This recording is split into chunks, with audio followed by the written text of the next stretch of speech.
ಸ್ನೇಹಿತರೆ ನಮಸ್ಕಾರ.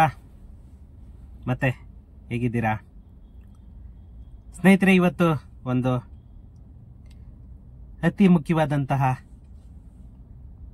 Latest news ಏನಂತ ಅಂದರೆ, ಇಷ್ಟು ದಿನ ಏನು CCOC ಅನ್ನೋ ಒಂದು ಕಾನ್ಸೆಪ್ಟಿಂದ ಜನಗಳಿಗೆ ಎಷ್ಟು ತೊಂದರೆ ಆಗ್ತಾ ಇತ್ತು, ಎಷ್ಟು ತೊಂದರೆ ಅನುಭವಿಸಿದ್ರು ಅನ್ನೋದು ನಿಮಗೆಲ್ಲ ಗೊತ್ತೇ ಇದೆ. ಇದ್ರ ಬಗ್ಗೆ ಇವಾಗ ಸಚಿವ ಸಂಪುಟದಲ್ಲೂ ಕೂಡ ಧ್ವನಿ ಎತ್ತುತ್ತಾ ಇದ್ದಾರೆ ವಿರೋಧ ಪಕ್ಷದವರು. ಅವರು ಇವಾಗ ಕಣ್ಣು ಬಿಟ್ಟವ್ರೆ. ಇಷ್ಟು ದಿನ ಕಣ್ಣು ಮುಚ್ಕೊಂಡಿದ್ರು, ಕಿವಿ ಕೇಳಿಸ್ತಿರ್ಲಿಲ್ಲ, ಅವ್ರಿಗೆ ಕಿವಿನೂ ಮುಚ್ಕೊಂಡಿದ್ರು. ಮೋಸ್ಟ್ಲಿ ಗಾಂಧಿವಾದಿಗಳವ್ರೆಲ್ಲರೂ ಏನನ್ನು ನೋಡಬಾರ್ದು, ಏನನ್ನು ಕೇಳಿಸ್ಬಾರ್ದು, ಕೇಳಿಸಿದ್ರು ಕೇಳ್ದಂಗಿರ್ಬೇಕು, ನೋಡಿದ್ರು ನೋಡ್ದಂಗಿರ್ಬೇಕು. ಎಷ್ಟು ಜನ ಎಷ್ಟು ಸಮಸ್ಯೆ ಅನುಭವಿಸ್ತಾ ಇದ್ದಾರೆ. ಅವ್ರಿಗೆ ಇವಾಗ ಸೂರ್ಯೋದಯ ಆಗಿ ಜ್ಞಾನೋದಯ ಅನ್ನೋದು ಬಂದ್ಬಿಟ್ಟಿದೆ. ಇವಾಗ ಸಚಿವ ಸಂಪುಟದಲ್ಲಿ ಎಲ್ಲಿ ನೋಡಿದ್ರು ಅದೇ ಗದ್ದಲ ಶಬ್ದ ಮಾಡ್ತಾ ಇದೆ. ಅದಕ್ಕೋಸ್ಕರ ಸರ್ಕಾರ ಕೂಡ ಅದರ ಬಗ್ಗೆ ಯೋಚನೆ ಮಾಡ್ತಾ ಇದೆ. ಯೋಚನೆ ಮಾಡಿ ಆ CCOC ಅನ್ನೋ ಒಂದು ಕಾನ್ಸೆಪ್ಟ್ ಅನ್ನ ತೆಗಿಬೇಕು. ತೆಗಿಯೋದು ಅಂತಂದ್ರೆ ಅದಕ್ಕೆ ಅಟ್ಲೀಸ್ಟ್ ರಿಲೀಫ್ ಆದ್ರೂ ಕೊಡಬೇಕು, ಕಂಡೀಷನ್ಸ್ ಹಾಕ್ಬೇಕು.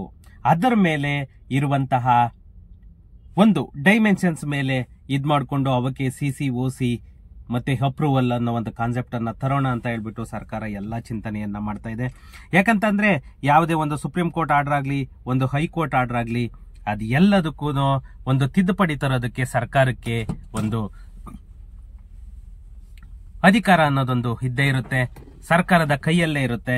ಅದನ್ನ ಸರ್ಕಾರ ಮನಸ್ಸು ಮಾಡಿದ್ರೆ ಚೇಂಜಸ್ ಅನ್ನ ಮಾಡಬಹುದು. ಇದು ಸಾಧ್ಯವಿದೆಯಾ? ಇದು ಆಗುತ್ತಾ? ಈ CCOC ಅನ್ನೋದೊಂದು ಕ್ಯಾನ್ಸಲ್ ಆಗುತ್ತಾ ಅಥವಾ ರಿಲೀಫ್ ಕೊಡ್ತಾರಾ? ಅದ್ರ ಬಗ್ಗೆನೇ ಈ ವಿಡಿಯೋದಲ್ಲಿ ಮಾತಾಡೋಣ. ಅದಕ್ಕಿಂತ ಮುಂಚೆ ಫ್ರೆಂಡ್ಸ್, ಇನ್ನು ಯಾರೆಲ್ಲ ನನ್ನ ಚಾನಲ್ ಅನ್ನ ಸಬ್ಸ್ಕ್ರೈಬ್ ಮಾಡ್ಕೊಂಡಿಲ್ಲ, ಪ್ಲೀಸ್ ಸಬ್ಸ್ಕ್ರೈಬ್ ಮಾಡ್ಕೊಳ್ಳಿ.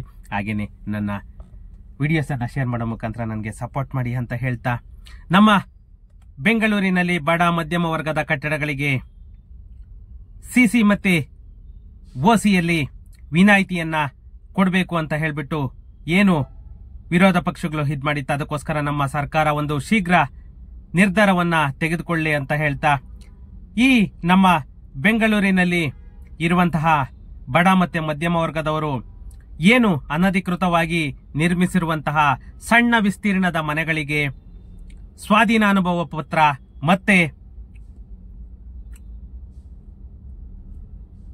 ಏನು ನಾವು CC ಮತ್ತೆ OC ಅಂತ ಏನ್ ಹೇಳ್ತೀವಿ, ಇದರಲ್ಲಿ ವಿನಾಯಿತಿಯನ್ನ ನೀಡಬೇಕು ಅಂತ ಹೇಳ್ಬಿಟ್ಟು ಕರ್ನಾಟಕ ಸರ್ಕಾರಕ್ಕೆ ಸುಮಾರು ಜನ ಮನವಿಯನ್ನ ಕೂಡ ಮಾಡಿದ್ರು.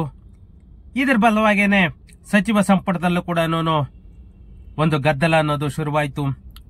ಅದರಲ್ಲೇನೆ ಇವಾಗ ಒಂದು ಸಚಿವ ಸಂಪುಟದಲ್ಲೂ ಕೂಡ ಒಂದು ಅಂತಿಮ ನಿರ್ಧಾರವನ್ನ ತಗೊಳ್ತಾ ಇದೀವಿ ಅಂತ ಹೇಳ್ಬಿಟ್ಟು ಮಾನ್ಯ DCM DK ಶಿವಕುಮಾರ್ ಅವರು ಕೂಡ ಹೇಳಿದ್ದಾರೆ. ಯಾಕಂತಂದ್ರೆ ಇದು ಸುಪ್ರೀಂ ಕೋರ್ಟ್ ಆದೇಶ ಆಗಿರೋದ್ರಿಂದ ಈ ಆದೇಶದ ಹಿನ್ನೆಲೆಯಲ್ಲಿ ನಾವು ಕಾನೂನಿನ ಚೌಕಟ್ಟಿನಲ್ಲೇನೆ ನಾವು ಕೆಲಸ ಮಾಡಬೇಕು. ಇಲ್ಲ ಅಂತ ಅಂದ್ರೆ ಮುಂದೆ ಸರ್ಕಾರಕ್ಕೆ ತೊಂದರೆ ಆಗುತ್ತೆ ಅಂತ ಹೇಳ್ಬಿಟ್ಟು DK ಶಿವಕುಮಾರ್ ಅವರು ಹೇಳಿದ್ದು ಕೂಡ. ಯಾಕಂತಂದ್ರೆ ಯಾರು ಕೂಡ ಅದನ್ನ ಪೂರ್ತಿ ತೆಗೆಯೋದಕ್ಕಾಗಲ್ಲ, ಅದರಲ್ಲಿ ವಿನಾಯಿತಿಯನ್ನ ಕೊಡ್ಬೋದು. ಅದು ಏನು ಮಾಡ್ಬೋದು ಅಂತ ಹೇಳ್ಬಿಟ್ಟು ನೋಡೋಣ.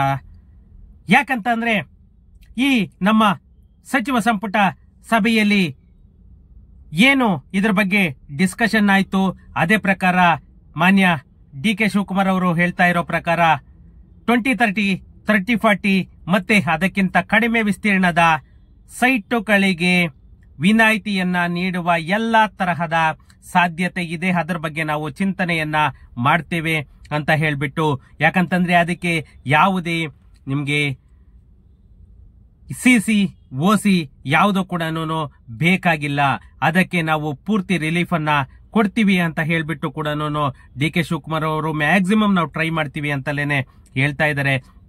ಯಾಕಂದ್ರೆ ಈ ನಮ್ಮ ಬಿಬಿಎಂಪಿ, ನಗರಸಭೆ, ಮಹಾನಗರ ಪಾಲಿಕೆಗಳಂತಹ ಸ್ಥಳೀಯ ಸಂಸ್ಥೆಗಳಿಂದ ಏನು ಕಟ್ಟಡಕ್ಕೆ ನೀಡಲಾಗುವ ಕಾನೂನುಬದ್ಧ ದಾಖಲೆಯೇ ಈ ಕಟ್ಟಡದ ಸ್ವಾಧೀನಾನುಭವ ಪತ್ರ ಓಸಿ. ಕಟ್ಟಡವು ಅನುಮತಿ ಪಡೆದು ನಕ್ಷೆಯಂತೆ ನಿರ್ಮಾಣವಾಗಿದೆಯೇ, ವಾಸಕ್ಕೆ ಸುರಕ್ಷಿತವಾಗಿದೆ ಎಂಬುದನ್ನ ಈ ಪತ್ರದಲ್ಲಿ ದೃಢಪಡಿಸುತ್ತದೆ. ಅದಕ್ಕೇನೆ ಸ್ವಾಧೀನಾನುಭವ ಪತ್ರ ಅಂತಂದೇಳಿ ಹೇಳೋದು. ಈ ಸ್ವಾಧೀನಾನುಭವ ಪತ್ರ ಇಲ್ಲ ಅಂತಂದ್ರೆ ವಿದ್ಯುತ್, ನೀರು, ಒಳಚರಂಡಿ ಯಾವುದನ್ನು ಕೂಡ ಕೊಡಬಾರ್ದು ಅಂತ ಹೇಳ್ಬಿಟ್ಟು ಸುಪ್ರೀಂ ಕೋರ್ಟ್ ಹೇಳಿತ್ತು. ಈ ಸುಪ್ರೀಂ ಕೋರ್ಟ್ ಆದೇಶ ಏನು, ಆ ಆದೇಶದಲ್ಲಿ ಏನಿದೆ ಅನ್ನೋದು ನೋಡೋದಾದ್ರೆ, ಸ್ಥಳೀಯ ಆಡಳಿತ ಸಂಸ್ಥೆಗಳಿಂದ ನಕ್ಷೆ ಮಂಜೂರಾತಿ, ಪ್ಲಾನ್ ಅಪ್ರೂವಲ್ ಅಂತ ಏನ್ ಹೇಳ್ತೀವಿ, ಆ ಪ್ಲಾನ್ ಅಪ್ರೂವಲ್ ಇಲ್ಲದೆ ಕಟ್ಟಡ ನಿರ್ಮಾಣ ಮಾಡುವಂತಿಲ್ಲ. ಸ್ಥಳೀಯ ಸಂಸ್ಥೆಗಳ ಅಧಿಕಾರಿಗಳು ನಿರ್ಮಾಣ ಆಗುತ್ತಿರುವಂತಹ ಪ್ರತಿಯೊಂದು ಕಟ್ಟಡವನ್ನ ನಿರಂತರವಾಗಿ ಪರಿಶೀಲನೆ ನಡೆಸಿ ಕಟ್ಟಡ ನಿರ್ಮಾಣ ಪೂರ್ಣಗೊಂಡ ನಂತರ ಅದನ್ನ ಪರಿಶೀಲಿಸಿ ಸ್ವಾಧೀನಾನುಭವ ಪತ್ರವನ್ನ ವಿತರಿಸಬೇಕು. ಅಂದ್ರೆ ಇದು ವಾಸಕ್ಕೆ ಯೋಗ್ಯವಾಗಿದೆಯಾ, ಕಾನೂನು ಉಲ್ಲಂಘನೆ ಮಾಡಿಲ್ವಾ, ಕಾನೂನಿನ ರೀತಿಯಲ್ಲೇನೇನೆ ಇವರು ಕನ್ಸ್ಟ್ರಕ್ಷನ್ ಅನ್ನ ಮಾಡಿದಾರ, ಅದೆಲ್ಲವನ್ನು ಕೂಡ ಆ ಕನ್ಸರ್ನ್ ಅಥಾರಿಟಿ, ಅದಕ್ಕೆ ಸಂಬಂಧಪಟ್ಟ ಸ್ಥಳೀಯ ಸಂಸ್ಥೆಗಳು ಹೋಗಿ ಪರಿಶೀಲಿಸಬೇಕು, ಇನ್ಸ್ಪೆಕ್ಷನ್ ಮಾಡಬೇಕು. ಒಂದು ವೇಳೆ ಕಟ್ಟಡ ನಿಯಮ ಉಲ್ಲಂಘಿಸಿ ನಿರ್ಮಾಣ ಆಗಿದ್ದರೆ ಓಸಿ ನೀಡದೆ ಕ್ರಮ ಕೈಗೊಳ್ಳಬೇಕು. ಓಸಿ ವಿತರಣೆ ಬಳಿಕವಷ್ಟೇ ನೀರಿನ ಸಂಪರ್ಕ, ವಿದ್ಯುತ್ ಸಂಪರ್ಕ, ಒಳಚರಂಡಿ ವ್ಯವಸ್ಥೆಯನ್ನ ನೀಡಬೇಕು ಅಂತ ಹೇಳ್ಬಿಟ್ಟು ನಮ್ಮ ಕರ್ನಾಟಕ ಸರ್ಕಾರಕ್ಕೆ, ಅಥವಾ ನಮ್ಮ ಕರ್ನಾಟಕ ಸರ್ಕಾರಕ್ಕೆ ಅಲ್ಲ, ಇಡೀ ನಮ್ಮ ದೇಶಕ್ಕೇನೆ ಪ್ರತಿಯೊಂದು ಸ್ಟೇಟಿಗೂ ಅನ್ವಯವಾಗುವಂತೆ ಸುಪ್ರೀಂ ಕೋರ್ಟ್ ಆದೇಶವನ್ನ ಮಾಡಿತ್ತು.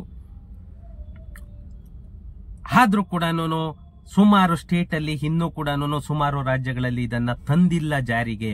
ಆದ್ರೆ ನಮ್ಮ ಕರ್ನಾಟಕ ಸರ್ಕಾರ ತಗೊಂಡ್ ಬಂತು.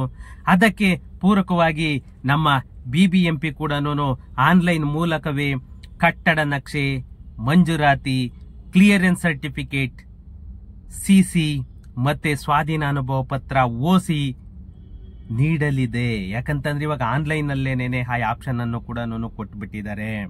ಕಳೆದ ಏಪ್ರಿಲ್ನಿಂದ ಈ ವ್ಯವಸ್ಥೆ ಜಾರಿಗೆ ಬಂದಿದ್ದು ನಮ್ಮ ಬೆಂಗಳೂರು ನಗರದ BMRDA ಕಚೇರಿಯಲ್ಲಿ ನಕ್ಷೆ ಹಾಗೂ ಮೇಲಿನ 2 ಪ್ರಮಾಣ ಪತ್ರ ಏನ್ ಹೇಳಿದ್ವಿ ನಾವು, ಸಿಸಿ ಮತ್ತೆ ಓಸಿ ವಿತರಣೆಯನ್ನು ಕೂಡ ಆನ್ಲೈನ್ ನಲ್ಲೇನೇನೆ ಸ್ಟಾರ್ಟ್ ಮಾಡಲಾಗಿದೆ. ಇದನ್ನ ಕಾನೂನಿನ ಚೌಕಟ್ಟಿನಲ್ಲಿನೇನೆ ಅವಕಾಶ ಮಾಡಿಕೊಟ್ಟಿರುವಂತದ್ದು. ಕಾನೂನು ಉಲ್ಲಂಘನೆ ಆಗಬಾರ್ದು, ಕಾನೂನಿನ ರೀತಿಯಲ್ಲೇನೇನೆ ಎಲ್ಲ ಸಿಸಿ ಮತ್ತೆ ಓಸಿ ಕೊಡ್ತಾ ಇರೋದು. ಸಿಸಿ ಓಸಿ ಕಡ್ಡಾಯಗೊಳಿಸಿರುವುದಕ್ಕೆ ಸಂಬಂಧಿಸಿದಂತೆ ಸುಪ್ರೀಂ ಕೋರ್ಟ್ ಆದೇಶ ಪಾಲಿಸುವ ಜನತೆಗೆ ಕಾನೂನು ಚೌಕಟ್ಟಿನಲ್ಲಿ ಬಡವರಿಗೆ ವಿನಾಯಿತಿ ನೀಡುವ ಬಗ್ಗೆ ಚರ್ಚೆಯನ್ನ ಮಾಡಿ ಕಾನೂನು ತಜ್ಞರ ಅಭಿಪ್ರಾಯವನ್ನ ಪಡೆದು ಒಂದು ಹಂತಕ್ಕೆ ತೀರ್ಮಾನವನ್ನ ಕೈಗೊಳ್ಳಲಾಗುವುದು ಅಂತ ನಮ್ಮ ಕರ್ನಾಟಕ ಸರ್ಕಾರ ಹೇಳ್ತಾ ಇದೆ. ಯಾಕಂತಂದ್ರೆ ಈ ಬಡವರು ಕಟ್ಟಿಕೊಂಡಿರುವಂತಹ ಕಡಿಮೆ ವಿಸ್ತೀರ್ಣದ ಮನೆಗಳಿಗೆ CCOCಯಿಂದ ವಿನಾಯಿತಿ ನೀಡುವ ಸಂಬಂಧ ನಮ್ಮ ಕರ್ನಾಟಕ ಸರ್ಕಾರ ಒಂದು ಸ್ಪಷ್ಟ ನಿರ್ಧಾರವನ್ನ ತಗೊಳ್ಳಿ ಅಂತ ಹೇಳ್ತಾ ಇದ್ದೇನೆ. ಯಾಕಂತಂದ್ರೆ ಎಷ್ಟೋ ಜನಕ್ಕೆ ಅದ್ರ ಬಗ್ಗೆ ಅರಿವಿಲ್ಲ. ಕಾನೂನಿನ ಪ್ರಕಾರನೇ ಕಟ್ಟಬೇಕು, ಇಷ್ಟೇ ಅಡಿ ನಿಮ್ಗೆ ಇದು ಬಿಡ್ಬೇಕು, ಪ್ಯಾಸೇಜ್ ಬಿಡ್ಬೇಕು, ಇಲ್ಲ ಅಂತಂದ್ರೆ ನಿಮ್ಗೆ ಅಪ್ರೂವಲ್ ಕೊಡಲ್ಲ, ಪ್ಲಾನು ಸಿಸಿ ಕೊಡಲ್ಲ, ಓಸಿ ಕೊಡಲ್ಲ. ಇವಾಗ ಎಕ್ಸಾಂಪಲ್ ಒಂದು 20-30 ಸೈಟಿಗೆ ವೆಂಟಿಲೇಷನ್ ಎಷ್ಟು ಗ್ಯಾಪ್ ಬಿಡ್ತೀರಾ ನೀವು? ಅದೆಲ್ಲವನ್ನು ಕೂಡ ಪರಿಶೀಲನೆ ಮಾಡಬೇಕು. ಈ ನಮ್ಮ ನಿಯಂತ್ರಣ ಪ್ರಾಧಿಕಾರದವರು ಸರ್ಕಾರದ ಮುಖ್ಯ ಕಾರ್ಯದರ್ಶಿಗಳು ಹಾಗೂ ಬೆಸ್ಕಾಂಗೆ ಪತ್ರ ಬರೆದು ಸಿಸಿ ಮತ್ತೆ ಓಸಿ ಸಲ್ಲಿಕೆ ನಂತರವೇ ಕಟ್ಟಡಗಳಿಗೆ ನೀರು ಮತ್ತೆ ವಿದ್ಯುತ್ ಸಂಪರ್ಕ ನೀಡಬೇಕು ಎಂಬ ಸುಪ್ರೀಂ ಕೋರ್ಟ್ ಆದೇಶವನ್ನ ಪಾಲಿಸಬೇಕು ಅಂತ ಕೂಡ ಸೂಚನೆಯನ್ನ ಮಾಡಿದ್ದಾರೆ. ಯಾಕಂತಂದ್ರೆ ಮುಖ್ಯಮಂತ್ರಿಗಳಾಗ್ಬೋದು ಅಥವಾ ಇಂಧನ ಸಚಿವರಾಗ್ಬೋದು ಎಲ್ಲ ಸೇರಿ ಚರ್ಚೆಯನ್ನು ಕೂಡ ಮಾಡಿದ್ದಾರೆ. ಈ ಸಮಸ್ಯೆ ನಿವಾರಣೆ ಮಾಡಬೇಕು ಎಂಬ ಪ್ರಯತ್ನ ಪ್ರತಿಯೊಂದು ಕಡೆಯಿಂದನೂ ನಡೀತಾ ಇದೆ.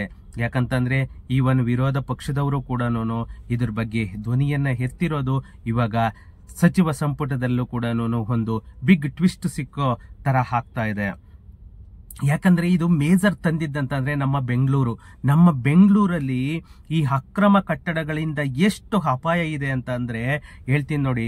ಯಾಕಂತಂದ್ರೆ ಯಾವುದೇ ಒಂದು ಅಕ್ರಮ ಕಟ್ಟಡ ನಿರ್ಮಾಣಕ್ಕೆ ನಮ್ಮ ಸರ್ಕಾರ ಅವಕಾಶ ನೀಡಬಾರದು. ಸುಪ್ರೀಂ ಕೋರ್ಟ್ ತೀರ್ಪು ಬರುವ ಮುನ್ನನೇ ಅರ್ಜಿ ಹಾಕಿ ಮನೆ ಕಟ್ಟಿರುವಂತಹ ಬಡವರು ಏನು ಇದ್ದಾರೆ ಅವರಿಗೆ ಏನು ಮಾಡೋದು ಅನ್ನೋದು ಕೂಡ ಇಲ್ಲಿ ಚರ್ಚೆ ಆಗ್ತಾ ಇದೆ.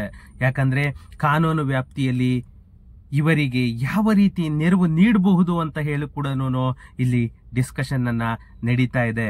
ಯಾಕಂತಂದ್ರೆ ನೋಡಿ, ಒಂದು ಎಕ್ಸಾಂಪಲ್ ಇಲ್ಲಿ ಒಂದು 2025 ಅಂತಂದ್ರೆ nearly 450 square feet 450 square feet ಅಲ್ಲಿ 8 ಮಾಡಿ ಕಟ್ಟಡನ ನಿರ್ಮಾಣ ಮಾಡಿದಾರಂತೆ. 450 ಅಡಿನಲ್ಲಿ 2025 ಮೆಜರ್ಮೆಂಟ್ ಅಲ್ಲಿ 8 ಮಹಡಿ ಕಟ್ಟಿದ್ದಾರೆ ಅಂತ ಅಂದ್ರೆ ಅವ್ರಿಗೆ ಯಾವ ರೀತಿ ನೀವು ನೀರು ಕೊಡ್ತೀರಾ, ಯಾವ ರೀತಿ BWSSB ಕೊಡ್ತೀರಾ, ಯಾವ ರೀತಿ ಸೇಫ್ಟಿಯನ್ನ ಕೊಡ್ತೀರಾ? ಇದೇ ಉದ್ದೇಶದಿಂದಲೇನೆ ಆ CCOC ಅನ್ನೋದು ಮಸ್ಟ್ ಅಂಡ್ ಶುಡ್ ಅಂತ ಮಾಡಿದ್ದು ನಮ್ಮ ಕರ್ನಾಟಕ ಸರ್ಕಾರ. ಸುಪ್ರೀಂ ಕೋರ್ಟ್ ಆದೇಶ ಬರುತ್ತೋ ಬಿಡುತ್ತೋ, ಬಟ್ ಅಲ್ಲಿ ಸೇಫ್ಟಿನೂ ಇಂಪಾರ್ಟೆಂಟ್. ಯಾಕಂದ್ರೆ ಒಂದು 20-30 ಸೈಟ್ ಅಲ್ಲಿ 6 ಫ್ಲೋರ್ 7 ಫ್ಲೋರ್ ಬಿಲ್ಡಿಂಗ್ ಕಟ್ತಾರೆ. ಅದು ಯಾವ ತರ ಇದಾಗುತ್ತೆ, ಯಾವ ರೀತಿ ನೀರನ್ನ ಒದಗಿಸ್ಲಿಕ್ಕಾಗುತ್ತೆ, ಯಾವ ರೀತಿ BWSSB ಇದು ವರ್ಕ್ ಇದು ಮಾಡ್ಲಿಕ್ಕಾಗುತ್ತೆ, ಸೌಲಭ್ಯ ಕೊಡ್ಲಿಕ್ಕಾಗುತ್ತೆ? ಇದೆಲ್ಲವನ್ನ ಅರಿತು ನಮ್ಮ ಸುಪ್ರೀಂ ಕೋರ್ಟ್ ಆದೇಶ ಬಂದಿರೋದು. ಆದ್ರಿಂದ ಏನಂದ್ರೆ ಅಪ್ ಟು ಒಂದು 2030 3040 ನೋಡಿ, ಇವಾಗ ಇಲ್ಲೂ ಸಮಸ್ಯೆ ಆಗುತ್ತೆ. 2030 2040 ವಿನಾಯಿತಿ ಕೊಟ್ರೆ ಅವರು ಕೂಡ ತಿರ್ಗಾ ಸೇಮ್ 4 ಫ್ಲೋರ್ 5 ಫ್ಲೋರ್ ಕಟ್ಕೊಬಿಡ್ತಾರೆ. ಯಾವ ರೀತಿ ಮಾಡುತ್ತೋ, ಅದೇನ್ ರಿಲೀಫ್ ಕೊಡುತ್ತೋ, ಏನ್ ಚೇಂಜಸ್ ಮಾಡುತ್ತೋ ನಮ್ಮ ಕರ್ನಾಟಕ ಸರ್ಕಾರ ಕಾದು ನೋಡ್ಬೇಕು. ಯಾಕಂತಂದ್ರೆ ಶೀಘ್ರದಲ್ಲೇನೆ ಅದು ಅನುಮತಿಯನ್ನ ಕೊಡ್ತಾ ಇದ್ದಾರೆ. ಯಾಕಂತಂದ್ರೆ ಪಂಚಾಯಿತಿ ಖಾತಾ ಬಿಡೋದ್ರೊಳಗಡೆ ಅದು ಅಪ್ರೂವಲ್ ಬರುತ್ತೆ. ಯಾಕಂದ್ರೆ ಎಲ್ಲ ಕಡೆ ಇವಾಗ ಅದೇ ಡಿಸ್ಕಷನ್ ನಡೀತಾ ಇದೆ. ನೋಡೋಣ, ಅದು ಆದೇಶ ಬಂದ ತಕ್ಷಣ ನಾನು ಆದೇಶದ ಕಾಪಿ ನಿಮ್ಗೆ ಡಿಸ್ಕ್ರಿಪ್ಷನ್ ಅಲ್ಲಿ ಹಾಕ್ತೀನಿ. ಅದು ಆಗ್ಲಿ, ಆ ಆದೇಶ ಬಂದ ತಕ್ಷಣ ನಾನೊಂದು ವಿಡಿಯೋ ಮಾಡಿ ನಿಮ್ಗೆ ವಿಷಯನ ಮುಟ್ಟಿಸ್ತೇನೆ. ಓಕೆ ಫ್ರೆಂಡ್ಸ್, ಸಿಗೋಣ ನೆಕ್ಸ್ಟ್ ವಿಡಿಯೋದಲ್ಲಿ. Thank you.